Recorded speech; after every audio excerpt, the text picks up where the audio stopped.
上次咧就試咗呢一個全新嘅國產樂海 C200 菲林啦，咁啊135嘅版本啦，感覺出嚟咧就有少少即係偏紅啲，不過嗰日就陰天，咁啊今日咧就天氣就好啲啦，咁啊而且咧原來135同120咧而家市面上買到咧都係同價嘅，咁而且再講啦，就係話好多人都知道咧，即係大底嘅嚟講咧，一定會比135咧就好少少嘅，咁所以咧，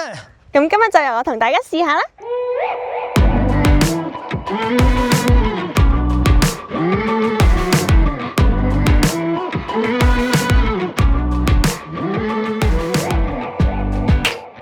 上次喺土瓜灣咧就試咗樂海 C200嘅彩色135版本菲林啦，作為全新嘅樂海菲林咧，售價真係偏低嘅，52蚊人民幣，有時做特價仲平到50蚊人民幣添。120版本咧往往比135靚嘅，今次咧我就揾咗我 model Kara 咧同大家一齊啦，用黑數啊嚟試下究竟120版本嘅樂海 C200係咪真係咁靚呢？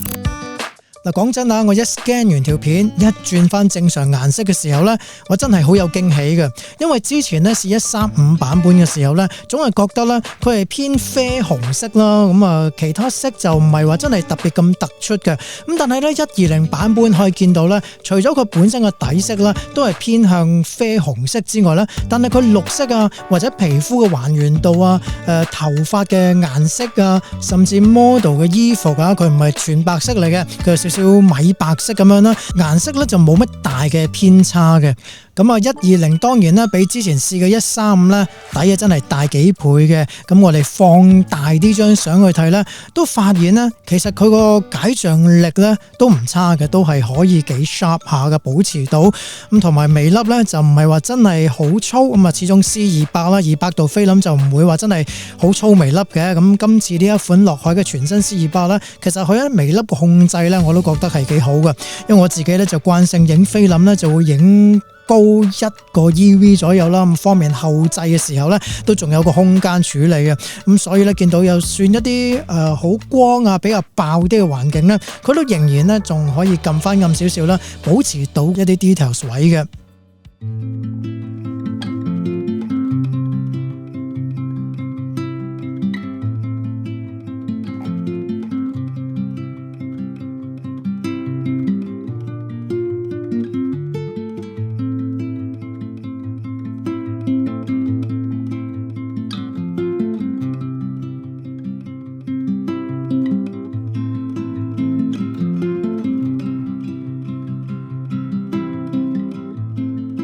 嗱，既然有 model 喺度啦，咁當然試呢個樂海嘅全新 C200嘅彩色菲林啦，係主要嘅目的啦。咁但係咧都會同 model 影多少少相嘅。今日我就順帶咧帶咗呢一個柯達啦，我經常用嘅 Portra 160咧，係同 Kara 咧再影多少少相啦。咁啊 Portra 啦一向都係影人像啦，我自己嘅首選嚟嘅。咁而且咧佢個 contrast 咧唔係好高啦，咁有時一啲暗位咧都唔會話顯得咧特別係好似好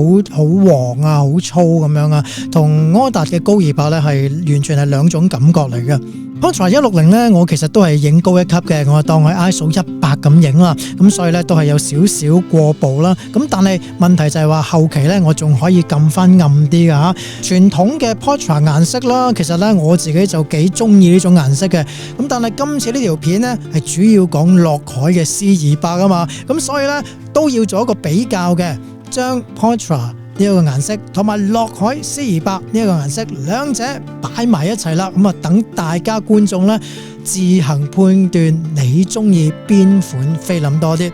樂海嘅感覺咧有少少係懷舊嘅，因為佢嗰隻棕紅色嘅底啦，咁我自己感覺咧係有少少復古嘅味道嘅。咁 Portra 咧可能我自己影得太多啦，咁就暫時冇乜驚喜。咁啊再加上啦，其實佢本身嘅片機咧唔係話真係好薄嘅，都有一定嘅厚度啦。咁同埋乾咗之後咧，相比之下 Portra 160咧係容易捲啲嘅，而樂海 C200咧乾咗條菲林之後咧，佢係冇咁容易捲嘅，容易咧係攤平去 scan 嘅。唔知你又會唔會選擇玩下樂海 C200嘅120版本啊？好啦，我哋由天光咧影到，仲未天黑，仲有少少光嘅。咁但係我想講就嗱，國產貨咁當然佢都好國產嘅，因為即係譬如話佢呢一張貼紙咧，因為我哋 ending 呢張貼紙咧結束咁樣係啦，咁好似驚死人唔知，同埋整體感覺我覺得都